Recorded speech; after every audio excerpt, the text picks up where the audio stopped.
On this episode of the Procedurally Generated Show, Tony plays a couple of games, and Ethan is afraid of all the ghosts. We talk about the week's biggest news and answer your questions.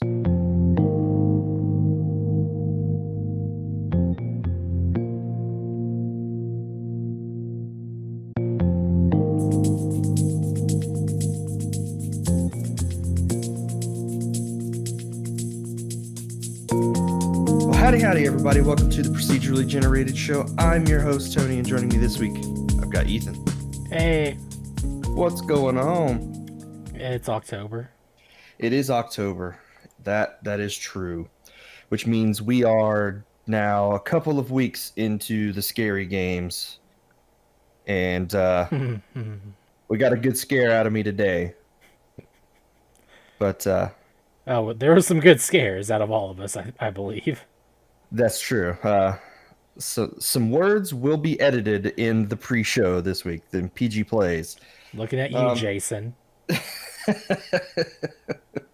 Because I guess we could just go ahead and jump right into it. We played the game that you have been playing a bunch this week. We played Phasmophobia. Phasmophobia. Which has nothing to do with fear of stormtroopers. So you're all right there. I believe it's actually a term, and let me type that up real quick on my Google search bar. Because it is an intense fear of ghosts. For people with ghost phobia, the mere mention of supernatural things, ghosts, witches, vampires, can be enough to evoke the irrational fear. Stuff that you find in movies, TV shows, video games, books. Yeah. Pretty much all sources of media. Anyway, yeah, we know I have a genuine, huge fear of any scary games. I don't like them, but we're playing some of them this month, and this one got a good scare out of me with a ghost, an old ghost lady just staring into a wall that I was not expecting. So Phasmophobia is actually an early access game. It is a 4-player online co-op psychological horror where you and your team members of paranormal investigators will enter haunted locations filled with paranormal activity and gather as much evidence of the paranormal as you can. You will use your ghost hunting equipment to search for and record evidence of whatever ghost is haunting the location to sell onto the ghost removal team. It's basically Ghost Hunters, the game. Yes. So the game has a real heavy focus on communication with your teammates and with the ghost. Which there were a couple of times I had to remember that I actually had to hit a button to talk to you guys because I forgot. Over the walkie-talkie or just naturally? Over the walkie-talkie. Okay, all right. So yeah, the game has an option. It has 2 different speech functions. One where me and Tony are talking to each other in the room. We're sitting next to each other. We're actually not right now. Don't let that blow your mind. If people haven't figured it out by now. If you're new to the show. So if you're in the same room talking to each other, you can fairly well hear someone, whether they're yelling or just whatever. But the further away you get, the quieter they start getting. If they go into another room, then they become muffled like this or something. Mm-hmm. I don't know how well that sounds over the microphone, me covering my mouth. I got the idea. But, it gets hard to hear. So, your other voice option is the walkie-talkie. Or radio communications, I guess. Yeah.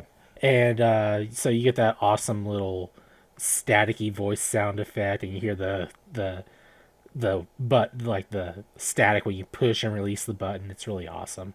He goes, Ethan, there's a ghost in this room. It's done really well, especially when the ghost eventually starts doing activity.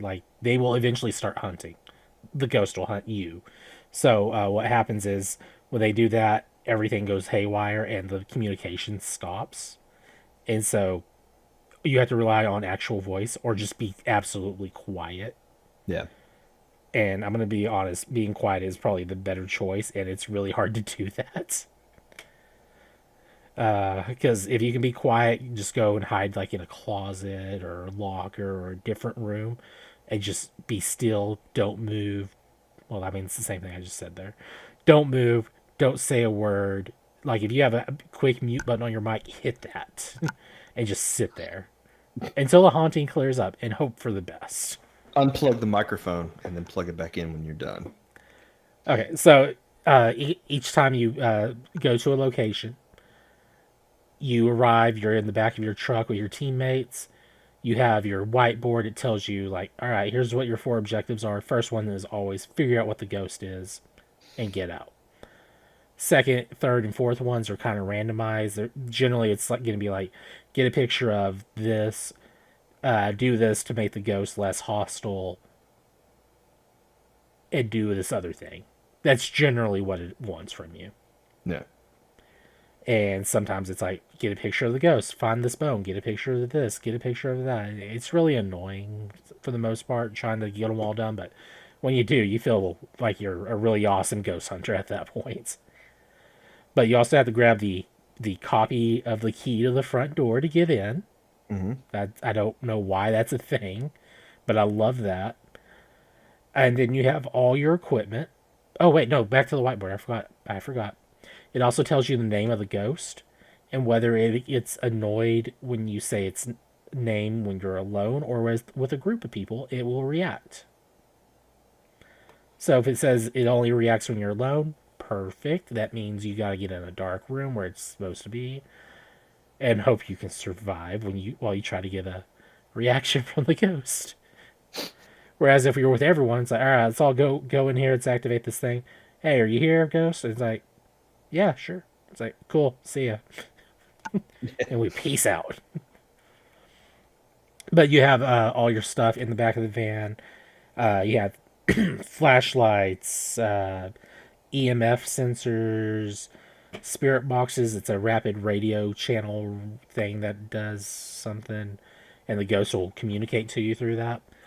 You have a UV light. There's well, I actually just bought the candle because I wanted to see what it does.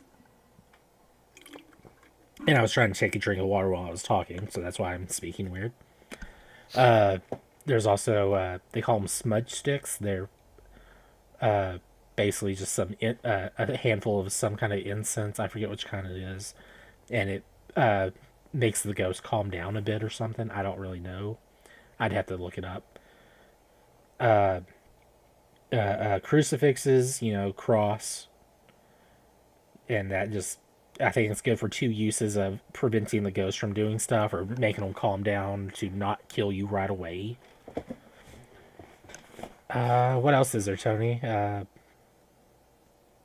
What did you mention? Cameras? Or you Oh just yeah, take pictures so there's of? video cameras and just picture cameras. That you can place the video cameras in places so you can find ghost orbs on the footage coming through the video in the van. So that's really awesome. And then the regular camera, so you can take pictures of evidence for this and that. So there's more to it than just what I'm covering, but that's pretty much the basics. And the flashlight is your bread and butter. Yeah.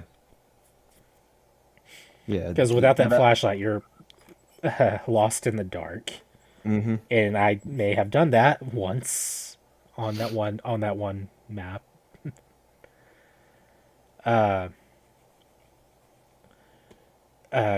So as soon as you start the mission, there's a 5-minute timer that starts going down. That's when the hunting is supposedly supposed to begin.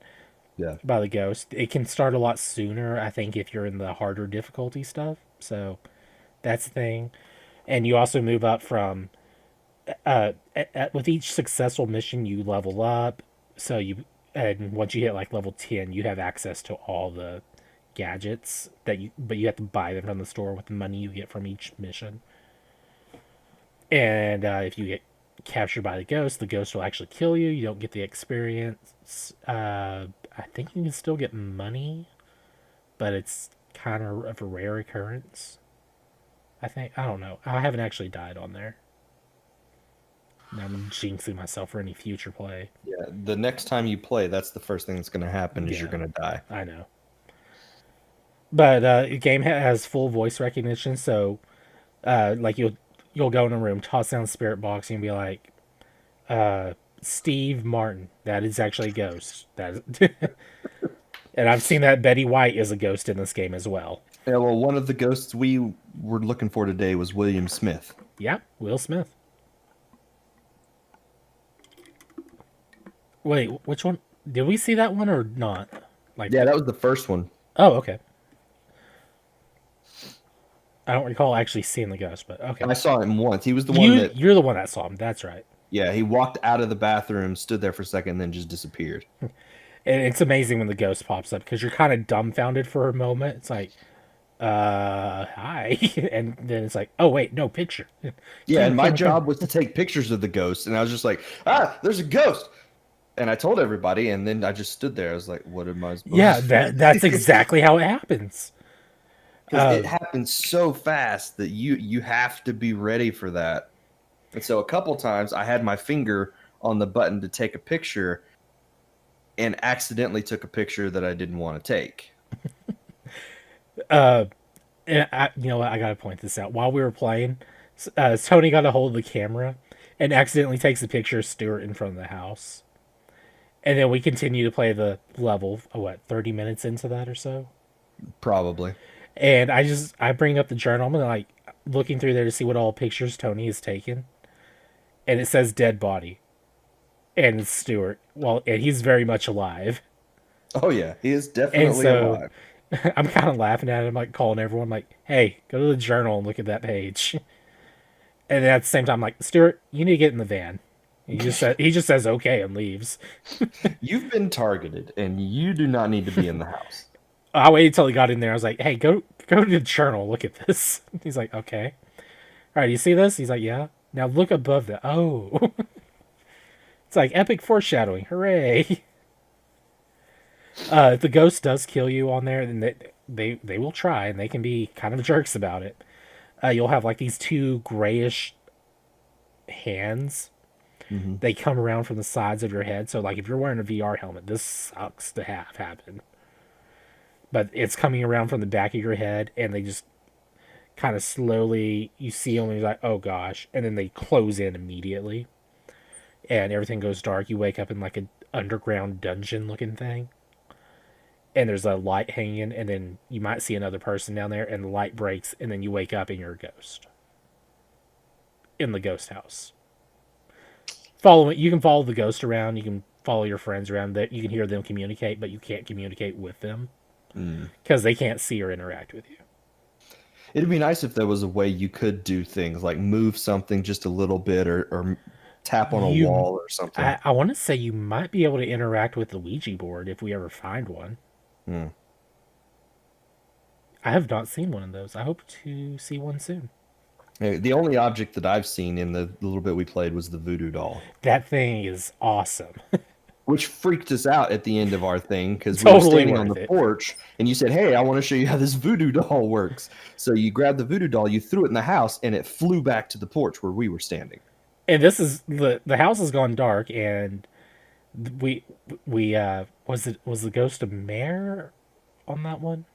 No, it was Or was it demon? No, it started with an I, or had it? No, it wasn't Jin because that needed electricity. It was a weird name, a weird word. I'm pretty sure it was Mare. Oh well, I'm not going to check the footage.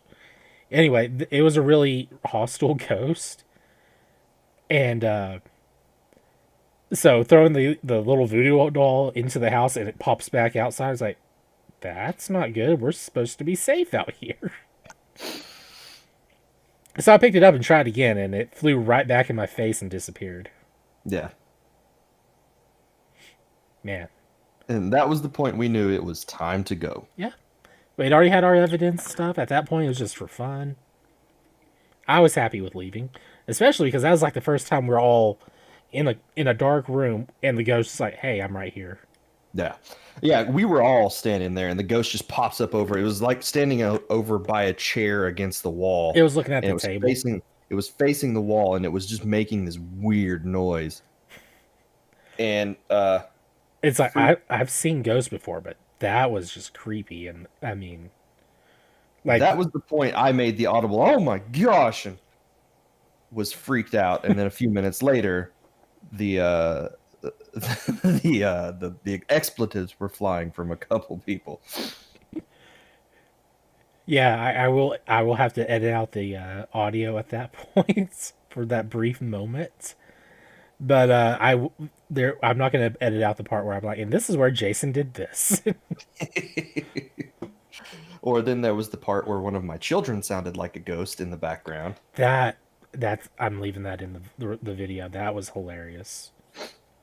Yeah, because my microphone is very sensitive and it can pick up sounds from distances in the house. He just did that weird moaning noise, and then it happened to cut out right when the loading occurs, and then the mic is stuck in a weird loop. So it's like, and it's like, how many times is this going to happen? Please load quicker.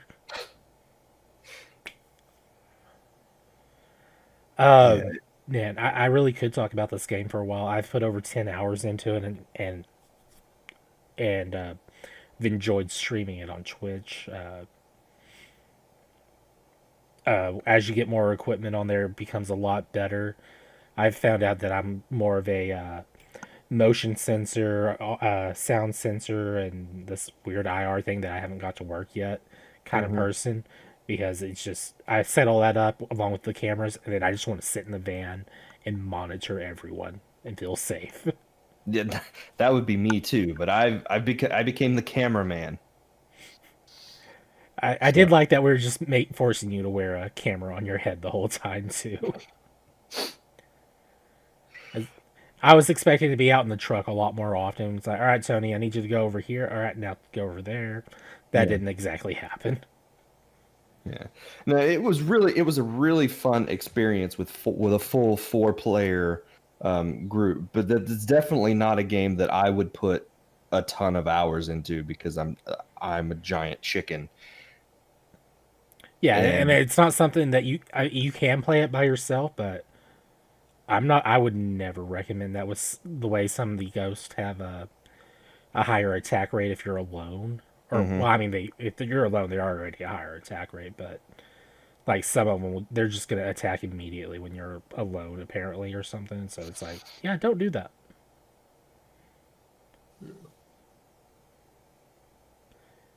so, So but yeah, yeah, phasmophobia or something. Phasmophobia. yeah, it's really good. Like if you are into a good sort of psychological game, it's one that I would recommend you check out. Also, if you're looking for a horror game to play on VR, this game is compatible with that too. It's on. It seems like they really want people to play it in VR because that's the default option when you launch the game. You have a lot more freedom of movement and stuff in the VR version. Yeah. And I think we could play it with someone who's playing in VR, but I haven't done that yet. Mm-hmm. And I mean, I'm happy just playing on the PC. This game is on Steam right now. It's like $15 early access. The maps, there's like townhouses, roadhouse, farmhouse, townhouse, farmhouse, abandoned school building, and asylum, and they all have varying sizes of maps that they can be and difficulties. And I have not gone to the asylum. I know what it looks like, but that's a different thing. That seems one of those that would just be a giant nope. It kind of is. But $15, and you basically have 4 randomized maps that, and there's like, for the townhouse, I think there's like 3, maybe 5 different houses altogether that it gets cycled around. Okay. Farmhouse, I've seen at least 3 variants on that. So, if you give it a chance, you have some quality product in there, and they have all this room for expansion into more stuff as they keep going. Especially with all the popularity the game is getting right now, and it's like I said, it's early access, so they have time to get more maps done. Yeah. They need to do a tie-in with like House Flipper because, every time you watch one of these ghost shows, they're always like remodeling can stir up the ghosts and make, the activity a whole lot more. So you should be playing House Flipper, and then all of a sudden it just flips to Phasmophobia, and you have to call the ghost hunters. And Someone was saying something like they were noticing a house from House Flippers is the same house in this game. really, Yeah, so I'm like, oh, that's kind of cool. I don't see it, even though I played both these games. All right, but you know, it wouldn't surprise me. I think they're both like Unity games, and yeah, so yeah, 15 bucks. It's a it's a pretty good game for 15 bucks, especially when you have 4 people to play with. And I think I've bought the game for 4 different people aside from myself. you've got your Destiny crew in Yeah, it Phasmophobia. actually worked this time. Thank you.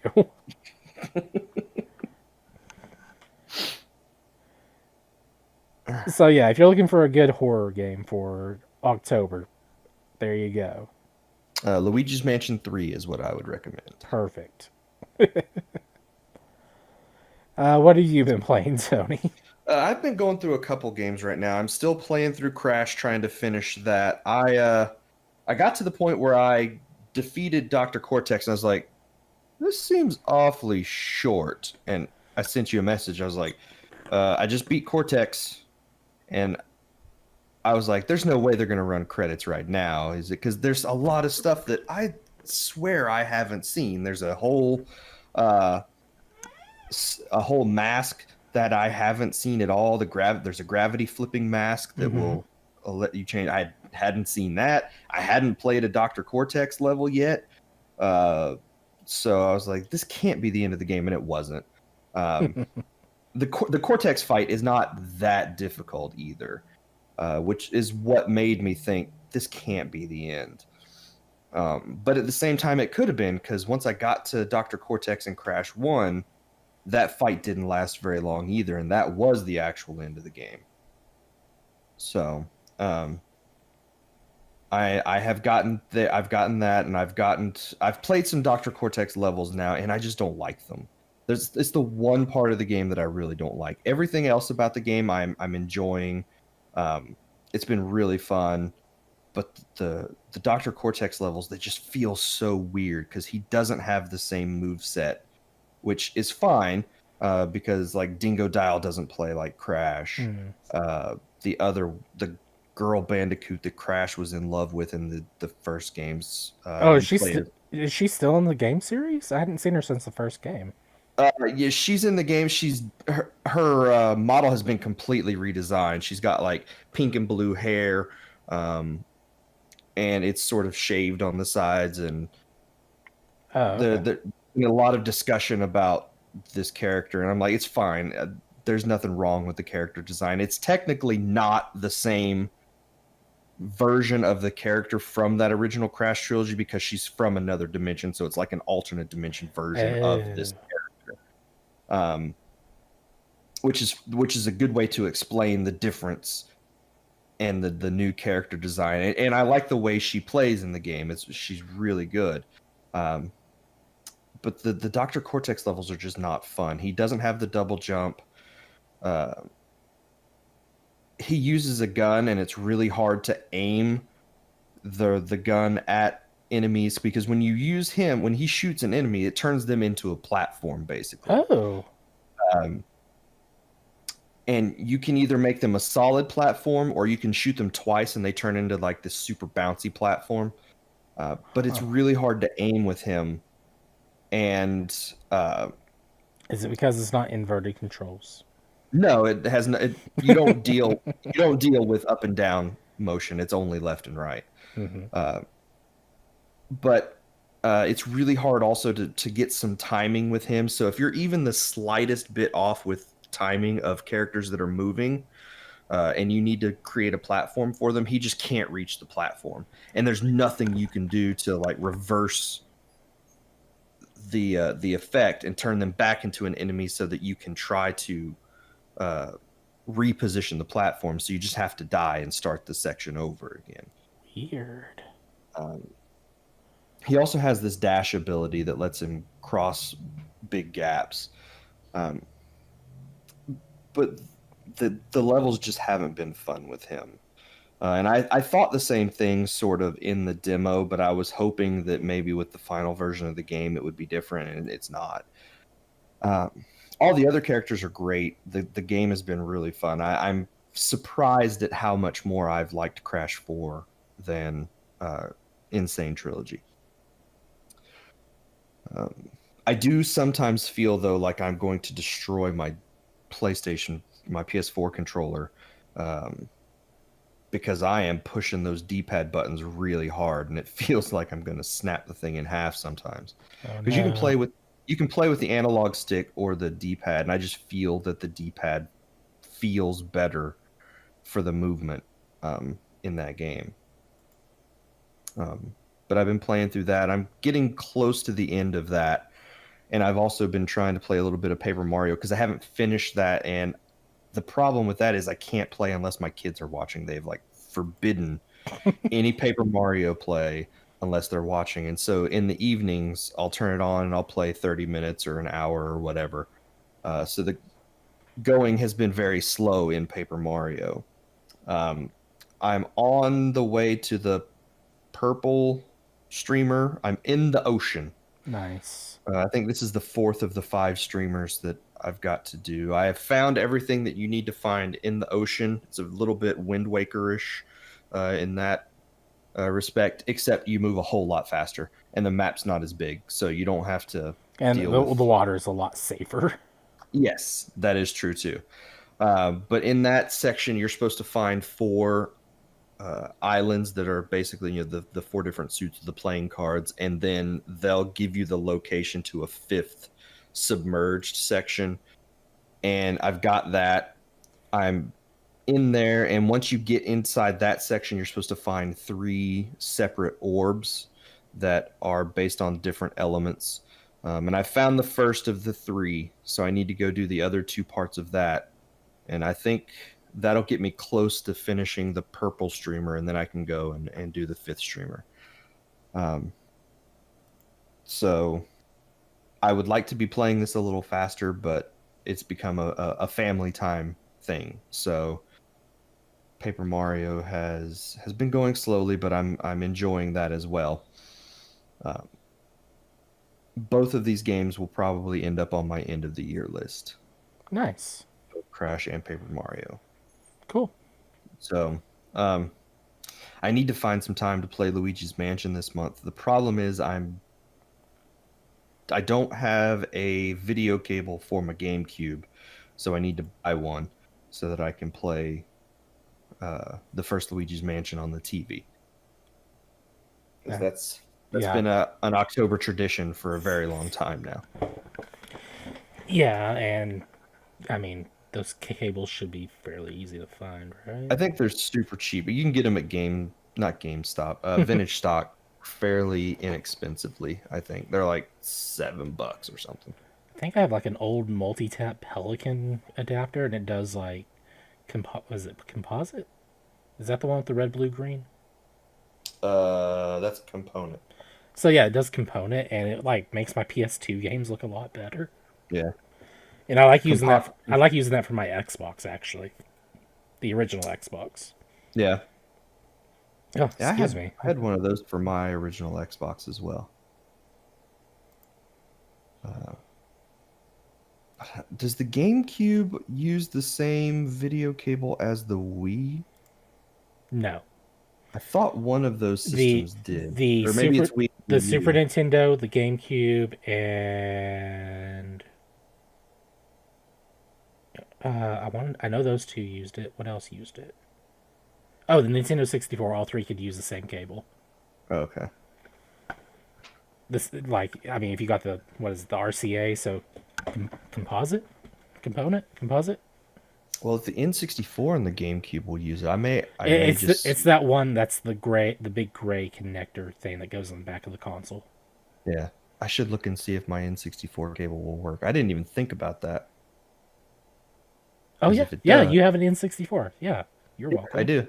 May have saved you a little bit of trouble there. That's true. I'll have to check that out tomorrow, because if it does, that saves me a little bit of money. Past Ethan solving you issues in the future. I can start playing Luigi's Mansion, because I have to play that this month. But really, that's it. I haven't played a bunch new. It's just basically been Crash and Paper Mario all week. With the exception of some Sea of Thieves. I've been heavy into Sea of Thieves this week. We played quite a bit, you, me, and Cole this week as well. Mm-hmm. So that has been it for me. So let's take a quick break. We'll come back and we'll talk a little bit about the news.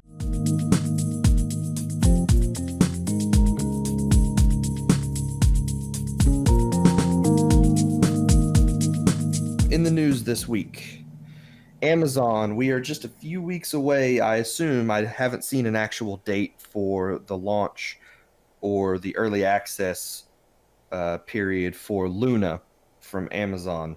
Mm-hmm. But we should be pretty close to that. One thing that we know will not ever be coming to Luna at this point, though, is Crucible, which was being developed by Amazon. I don't remember the name of the studio itself. That The Amazon Game Studio. Amazon has, like, I think they've bought 3 or 4 different game development studios to work on video games for them. Relentless Studios is who was doing it, and then it was being published by Amazon. But this week they announced that development for Crucible has ended. The game originally had launched back in May, and players played it, realized that it had some issues, and the feedback for the game early on was pretty negative overall. And so within about a month, sometime in June, Amazon said, "You know what? We're going to unrelease that game, and we're gonna go back and put a little bit more development time into that." And It goes from like what, open beta to release back into open beta. well, it went from open beta to release to closed beta. Oh right, closed beta. I said open. So, Gosh. yeah, they basically was like, you can't get it. We're taking it off Steam. If you have it, you can still play it.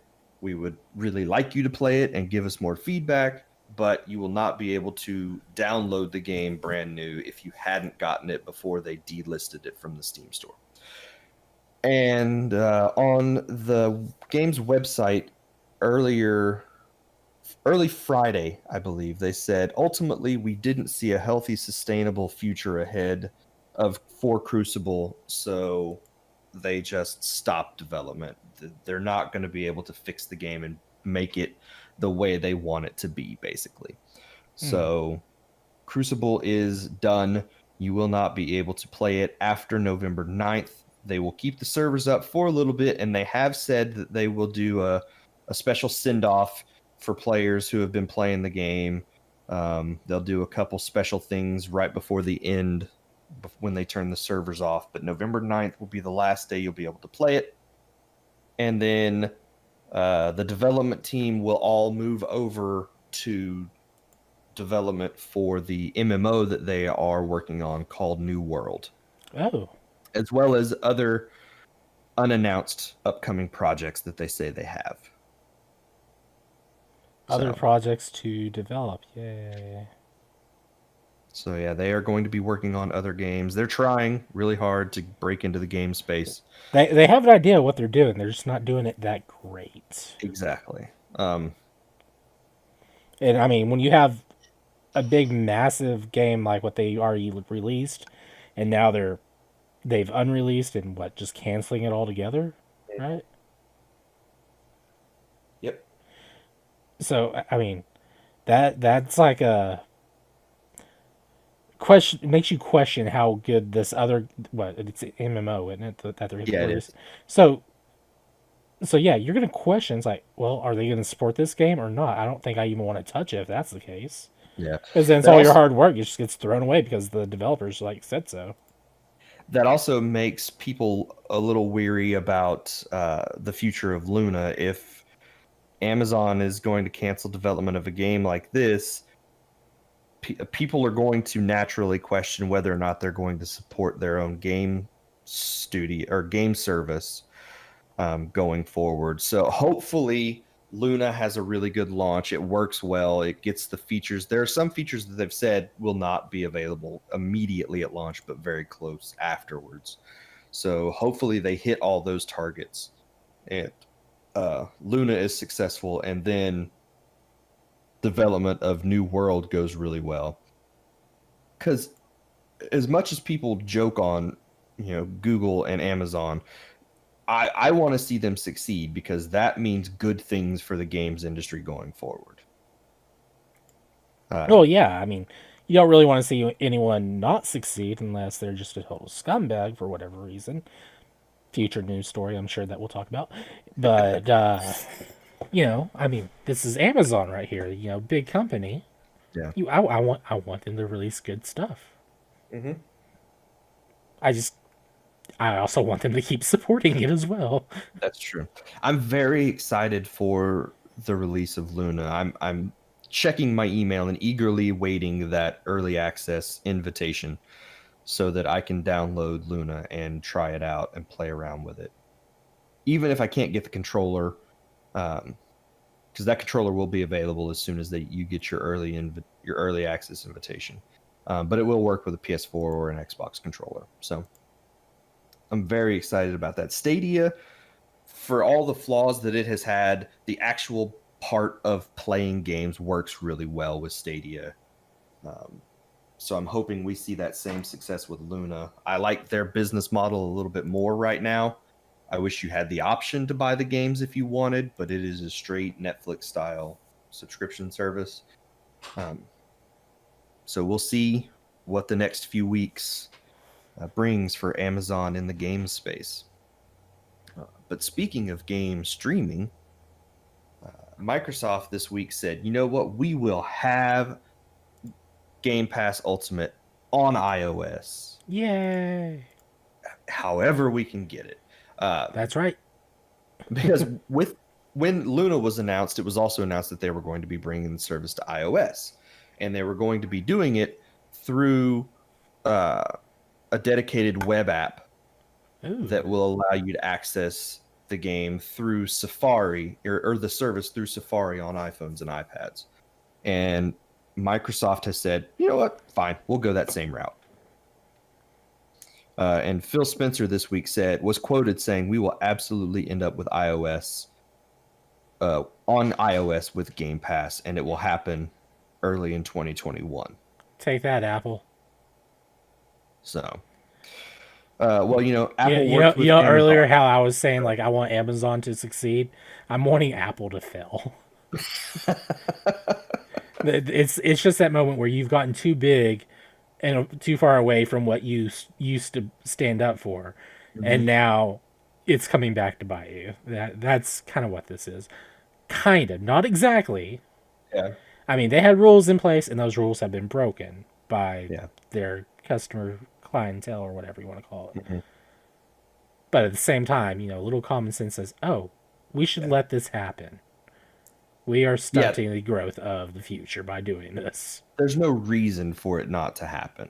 Yeah, I mean, if anything, I mean, you just make it where your phone's going to be way more compatible with that stuff, and you can outsell Android or your competitor. As simple as that. Make it where it's accessible more on your product. Throw money at it. Give people more reasons to want your product. They're going to buy your product. Yeah, I mean, gamers will buy game consoles. Give them a reason to buy your phone. What were we talking about? Game Pass. So also during this meeting, Phil Spencer also said that game streaming for PC is still in the works. It's been pushed back to sometime next year. It's currently in beta within Microsoft. They have not opened that to the public in either a closed or an open beta form. But one of the things that I have been waiting for is Game Pass on PC so that you can stream your Xbox PC games directly on your computer.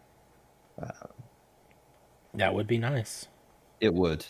So that's been pushed back a little bit. Unfortunately, I was hoping, we were supposed to have gotten originally the beta. They were talking about a September timeframe, and that has come and gone. And now they have said it will be early 2021. You know, when I'm that happens. surprised Microsoft hasn't released like a Fire Stick, like an Amazon Fire Stick, where you just plug that in. And it's like, all right, now I can play my Game Pass games on my TV with this Bluetooth Xbox controller that goes to that only to that Yeah, stick. You know, that would save a lot of trouble for them, right? it could. Yeah. I mean, you wouldn't need the Uh, console; it'd just be a HDMI port thing, and so for like $60, you buy a stick that plugs into your thing. It maybe it connects comes with a directly to a controller, maybe it doesn't. You know, it depends on the yeah. price. You could sell it for Oh, you can sell one with the controller or one without. There we go. yeah. Problem solved.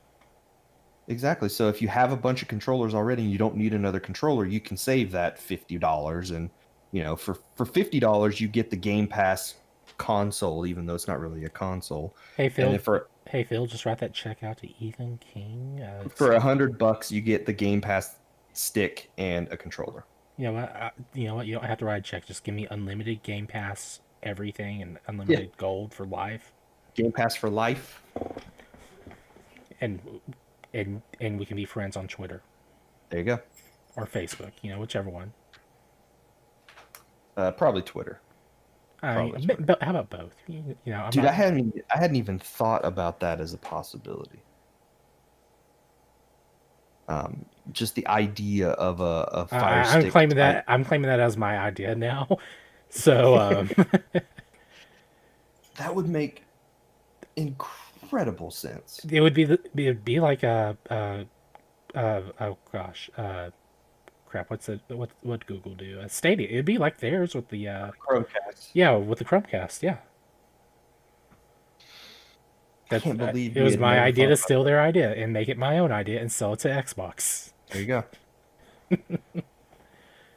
So, and They probably had that idea in the works for a while, so I would probably assume they have a blueprint sitting somewhere on some desk and it's just buried under some documents. and you buy the Game Pass stick, plug it into your TV. You have to be subscribed to Game Pass to get the games. Game Pass Ultimate to get the games, which then immediately gives you access to them on your phone. Well, I So mean, just buying the stick would probably they'd have to give you like access to like one game for free. just toss Halo, the Yeah, Master man, there Chief. we go. Everybody's played Halo at this point, so it wouldn't hurt to say, you know what, buy the Game Pass thing. You get Halo, it's there. You can play it whether you're subscribed or not, whatever.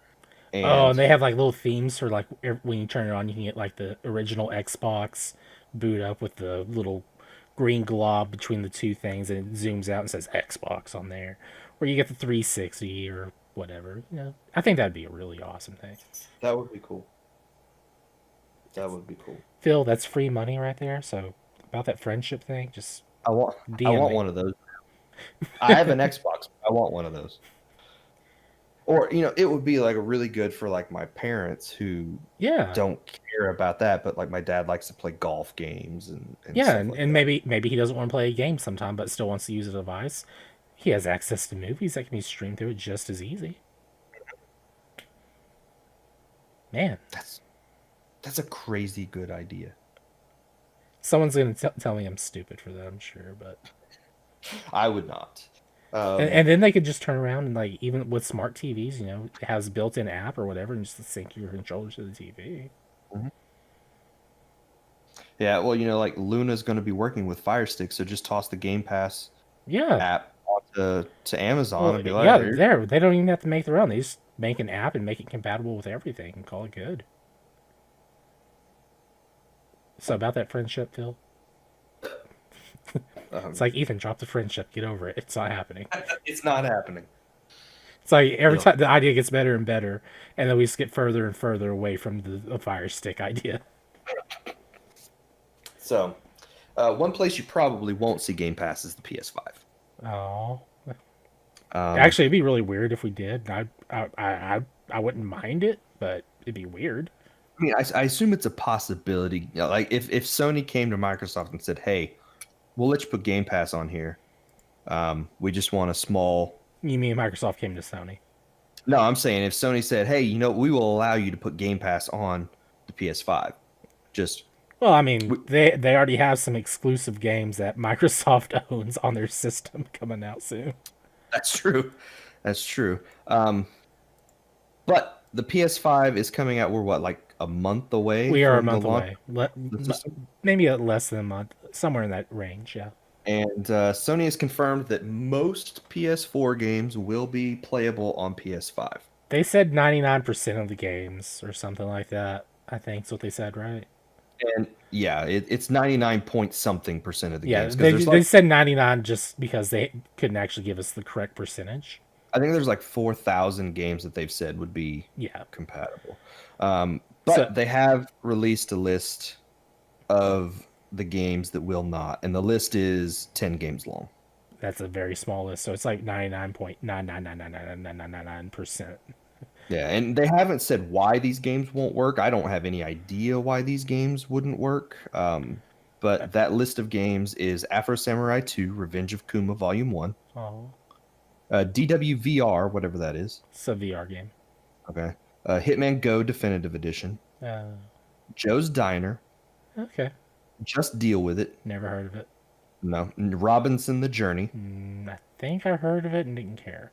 Shadow Complex Remastered, That's yeah. which is the one game on the list that I really knew and I've played, was Shadow Complex Remastered. Shadwin, no I've idea what that is. never heard of that. TT Isle of Man Right on the Edge 2, which is a motorcycle racing game, I'm sorry. and We Sing. And just like that, nothing of value was lost. Lots of pre-orders were canceled because of We Sing. No. That Ubisoft man. So is We I Sing a assu- Ubisoft I game? assume it is. It seems like it'd be up their alley. Uh, I mean, it seems like the proper shovelware title for them to throw out there and keep. Like they have Just Dance, so I don't see why we wouldn't have Wii. it is not. It is developed by Le Cortex and published by Nordic. Oh, Nordic! Wow. Yeah. It is available on the Wii, the Xbox One, and the PS4. I stand by my Ubisoft statement. So, yeah. Those are the 10 games that will not be compatible with the PS5 at launch. I'd be really curious to know why these games, I don't, whether it's licensing issues or if there's actually some technical reason that these games can't play on the system. Because it seems like a really strange list of games that wouldn't work. It is very strange, but at the same time, I think it's like a memory issue, the way it handles it or something. I don't know. I suppose that's possible, yeah. It's some technical detail that's beyond our understanding. Maybe these 10 games use a very specific kind of engine or something that's just not compatible. Yeah, I don't know. So, it'll be also really interesting to see if any of these games get compatibility in the future, or if it's just like, you know what, if you want to play these games, you got to pull the PS4 out of the closet. If you desperately have to sing on a PlayStation system, then bust out the PS4 because that's what you got to do. They'll call it the PS5 won't play these 10 game challenge. And you play all these games back to back. And the first one who completes every game is reigning supreme for that year's challenge. There you go. There you go. So, that will, though, be it for the show this week, Ethan. So, Man, got no listener feedback this week. So, make sure you send us those questions for next week. Let us know what you want us to talk about, what questions you want us to answer. Whether or not you think Crash 4 is a good game, let us know. Or if you play Phasmophobia, let us know how many times. if you have any funny stories that have happened in there. So, like that clip I sent you where Jason's in the bathroom, like, and I'm watching on the camera. I was like, Jason, it just ran by you, and he chases after it. yeah, that was funny. Or me taking yeah. a picture of Stuart, like you took one and he was dead. Funny thing is, he's the only one that's ever died in any of the ones we played. And the first time he died, I just see it. I'm like, Stuart, and then he's getting attacked. Like, click, click. I'm taking pictures of it. That was pictures of an actual dead body. The one I took was not a dead body. I mean, I was taking pictures of the ghost attacking him. Yeah. So, well, that will be it. So thank you very much, Ethan, for being here this week. See everyone next week. Yay. If you want to reach out to us, we have new ways to do so. You can email us at procedurallygeneratedent@gmail.com. If you like what we do, you can support us on Patreon by going to patreon.com/pgent. Patreon supporters get the video version of the podcast a day early. Follow us on Twitter at twitter.com/progenint. Check out our YouTube channel, and we still have that famous Facebook group where you can interact with us on a daily basis as well.